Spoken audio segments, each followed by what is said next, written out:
Mga karek, nandito na kami sa venue. Inaayusan ko pa lang mga karek. Ito pa lang siya. Yan po yung pinakakwarto ng celebrant. Tapos siya po yung tagalinis ng resort. Siya po. Ano pangalan nyo? Richard. Siya nga pala si Richard. Kung pupunta kayo rito sa resort nito, siya po ang makikita nyo, si Richard. Ayan po. Ito po yung pinaka-venue. Ayan.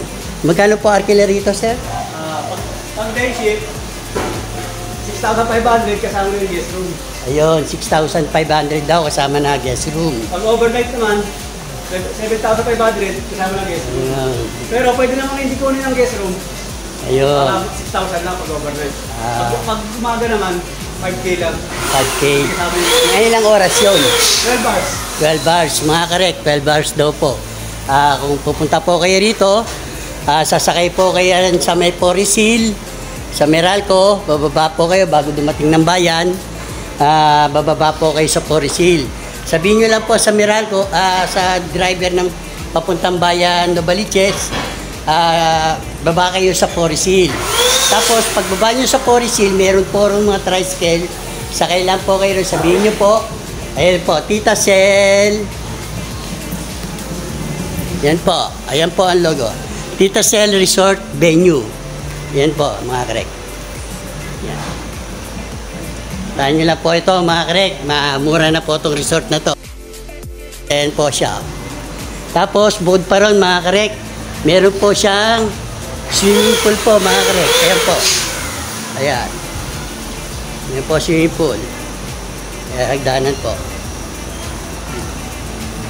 Kaya kung gusto nyo pong magpa-reserve dito, ayan po ang pangalan ng resort. Ulitin ko po. Tita Cel's Resort Venue. At si Kuya po ang makikita. Contact po namin 0909-3569-236. Marian Antaso po ang pangalan. Okay, sige. Salamat po. Okay. Mga karek, huwag nyo lang po kalilimutan. Mga karek, kung meron po kayong katanungan, ilagay nyo lang po sa comment section sa baba po. At nasagutin po natin. Like and share nyo na rin, mga karek. Panoorin nyo po muna bago nyo i-like at i-share. Huwag nyo lang i-skip yung ano ko, mga karek, yung ads ko. Panoorin niyo po, mga karek. At bali, tulong nyo na lang po sa akin, mga karek, para makagawa pa tayo ng mga magagandang video tsaka tutorial. Huwag po kayo magsawang sumuporta sa channel na to, mga karek. Sige po. Salamat po. Ayan na po, sinasabi ko na po yung mga lobo, mga karek. Nagawan ko na po yan ng arko para mabilis ko pong magawa. Medyo bitin pa rin ang oras, gawa ng alas 3, alas 2 dumating yung mga bisita, kaya yan, mabuti na lang may mga nag-alalay sa akin, merong nagpahangin ng lobo. Para madali ko na lang pong kabit-kabit. Yan po, ikinabit ko na po rin yung ginawa kong backdrop name. Yan, na nilagyan ng styro. Sa isang video ko, mga kareka, pinakita ko po kung paano ko po idinikit yan sa styro yung glitter foam. Ayan, mga karek, wala pa yung cake table niyan. Ano po, dahan-dahan na po siya nagagawa, mga karek. Nakaset up pa lang yan.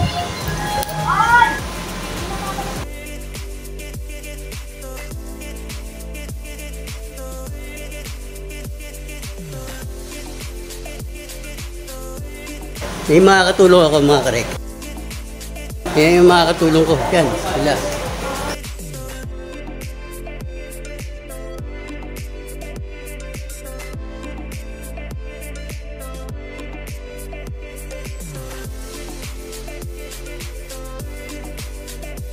Ito naman mga karek, nilagyan ko ng swag yung pinakadadaanan niyang hagdanan.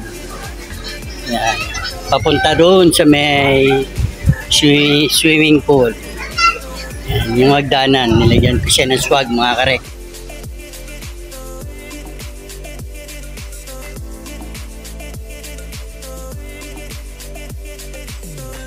Yan na ang kabuuan mga karek. Nilagyan ko na rin ng cake table at saka upuan ng debutante.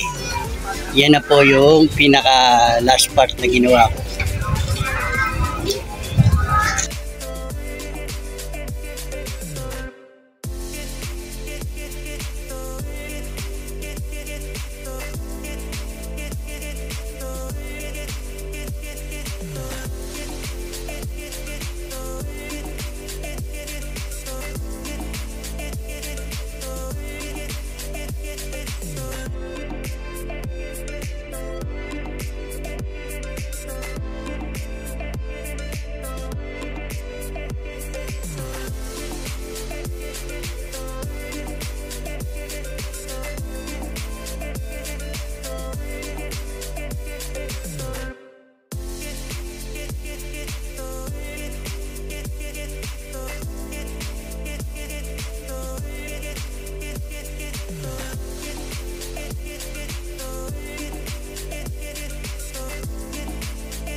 Mga karek, hanggang dito na lang po mga karek. Sana nagustuhan niyo itong bagong ayos ko.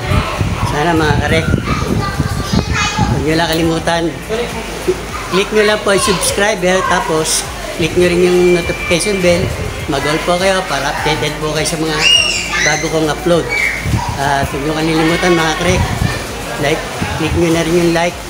Tapos share niyo na rin para mas maraming matuto at magkaroon ng idea sa mga gawa ko mga karek. Ganito na lang. Maraming salamat po sa mga subscriber at saka sa mga bagong sumusuporta sa channel na to. Maraming salamat po. God bless and keep safe. Bye-bye!